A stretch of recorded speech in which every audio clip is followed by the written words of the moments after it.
It is my pleasure to welcome you to the crash course Quantitative Research Papers.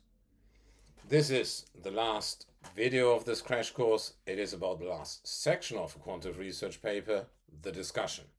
At the end, I will give you some extra tip which might help you when you're facing a research project, and a tip you probably won't expect in an academic lecture.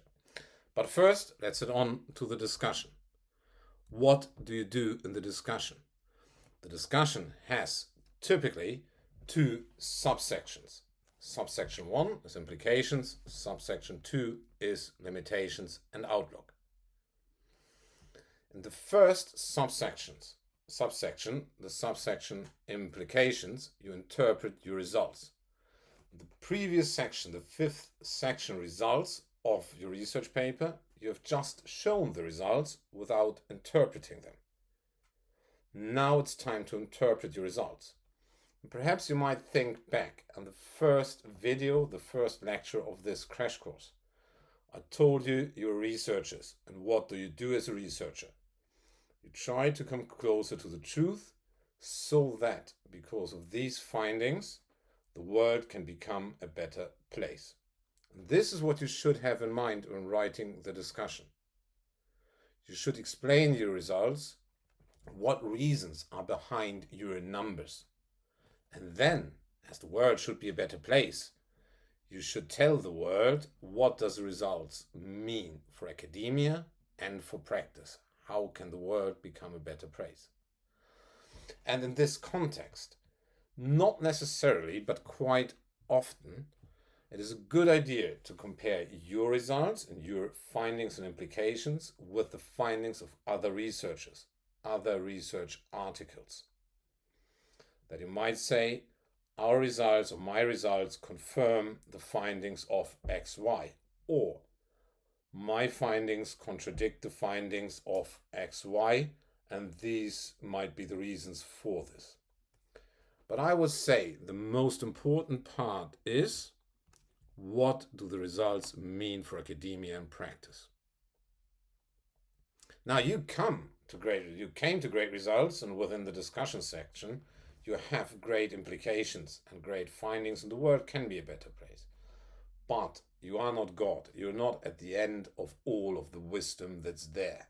You do not have the absolute truth. Your research had limitations. Perhaps the sample was not representative, because the sample was just looking at one country and not all over the world. Perhaps there are other limitations. These limitations you should mention, not should, you have to. Furthermore, you come to great results, and your results, they lead to further questions, what might be even more important than just the great results. And then the further questions, they should be answered in the future through future research. Therefore, you should point out what research, what projects should follow your own research you just presented in your paper. This is the content of the discussion section, and we're at the end of this course. But I promised you some additional advice that might help you when you write your first research paper, or you are in front of a very hard one, have to conduct a research project. This advice comes from the military. It is, get the basics right and do the little things right. In my own experience and in conversations with elite soldiers, for instance, SAS operators, British paras, French foreign legionnaires, they all confirmed it is, get the basics right and do the little things right. What makes the difference between an elite unit and a good normal unit?